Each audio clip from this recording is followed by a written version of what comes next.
जय हिंद। मैं advocate Shah Faizal, citizen judicial classes से आज आपको बताऊंगा कि जब कोई व्यक्ति किसी की विरुद्ध झूठी एफआईआर करा देता है, झूठे केस में से फंसा देता है, तब उसको क्या बचाव है, किस तरह से अपनी जान बचाए, वो किस तरह से एफआईआर रिक्वेस्ट कराए, या उसके बाद उसके पास क्या रिलीफ है, किस तरह से जिसने झूठी एफआईआर कराई है उसके विरुद्ध मुकदमा दर्ज कराए, उसके बारे में बताऊंगा दोस्तों। ठीक, मेरी वीडियो पसंद आती है इसे लाइक और सब्सक्राइब करते रहिए दोस्तों, मुझे बहुत प्रोत्साहन मिलता है। आप मेरी वीडियो को लाइक और सब्सक्राइब कर रहे हैं। चलिए दोस्तों शुरू करता हूँ। मैं एक एग्जांपल लेता हूँ। जैसे ए ने बी के साथ झगड़ा हुआ और ए ने ही उसके विरुद्ध एफआईआर करा दी। उसके ऊपर आईपीसी की सेक्शन 325, 307 में मुकदमा दर्ज करा दिया या 420 में मुकदमा दर्ज करा दिया, और उस मुकदमे को वो प्रूव नहीं कर पाया, वो मुकदमे झूठे थे, वो प्रूव नहीं कर पाया। तो बी के क्या अधिकार है कि अपने अपने आप अपने आप अधिकारों की रक्षा करे वो। ठीक, तो जब वो व्यक्ति ए प्रूव नहीं कर पाता न्यायालय के अंदर, ना कोई उसका ग्रेविस हर्ट हुआ होता, ना अटेम्प्ट टू मर्डर किया गया उसके साथ, ना कोई 420 करेगी, झूठे केस में जबरदस्ती उसे टेंशन दी गई, झूठे केस में उसे फंसाया गया, तो आईपीसी का सेक्शन 211 धारा 211 स्पष्ट तौर पर ऐसे व्यक्तियों को लेकर ही बनी हुई है। जब कोई झूठी एफआईआर लॉन्च करा देता है, झूठ में केस में किसी को फंसाता है, तो उसको भी 2 साल की सजा मिल सकती है।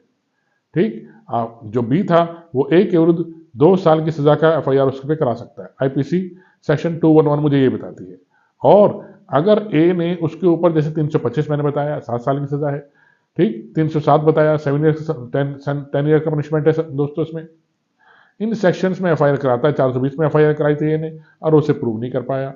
तो इसी सेक्शन 211 का सेकंड पार्ट हमें बताता है, अगर कोई ऐसा अपराध की आरोप लगाया जाता है कि मृत्यु, आजीवन कारावास और 7 साल से ऊपर वाले ऑफेंस हैं, तो उसमें अपराधी को 7 साल का दंड मिल सकता है। ठीक दोस्तों, झूठी एफआईआर कराने के लिए। इस संदर्भ में एक और चीज बहुत महत्वपूर्ण आपके साथ डिस्कस करता हूं, काम आएगी आप लोगों को। जैसे कोई महिला है, महिला ने झूठा केस अपने ससुराल वालों के विरुद्ध फाइल किया। ठीक, अपने सास ससुर को फंसाया, पति को फंसाया कि मेरे साथ इन्होंने हर्ट किया या ग्रेविस हर्ट किया, या 420 में मुकदमा दर्ज करा देती है उनके विरुद्ध, 125 का झूठा मुकदमा दर्ज करा देती है, कोई क्रूरता उसके साथ नहीं बरती जाती, फिर भी वो क्रूरता का केस फाइल करा देती है, 498A का मुकदमा दर्ज करा देती है।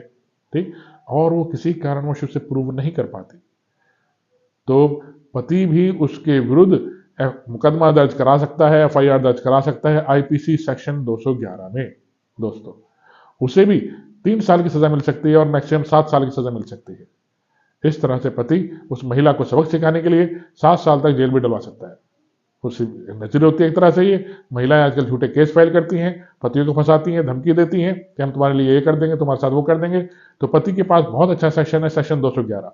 आप एडवोकेट हैं, आप इसका इस्तेमाल कीजिए, आप प्रैक्टिशनर इसका इस्तेमाल कीजिए, या आप पढ़ रहे हैं, एलएलबी कर रहे हैं, तभी 211 सेक्शन आपके बहुत काम आएगा दोस्तों। ठीक, इस तरह से कोई नॉर्मल मुकदमा दर्ज करा देता है, झूठा मुकदमा है, आप अपने क्लाइंट को कह सकते हैं आप इसके ऊपर 211 का मुकदमा दर्ज करिए, या फिर 499 में मानहानि का केस दर्ज कराइए उसके विरुद्ध कि आपकी मानहानि हुई है, डिफेमेशन हुई है आपके पास, ये भी राइट है दोस्तों। ठीक, चलिए दोस्तों, आशा करता हूँ मेरी वीडियो समझ में आई होगी दोस्तों। आइए इसे लाइक और सब्सक्राइब कीजिए। धन्यवाद दोस्तों, जय हिंद। मिलता हूँ अगली वीडियो में।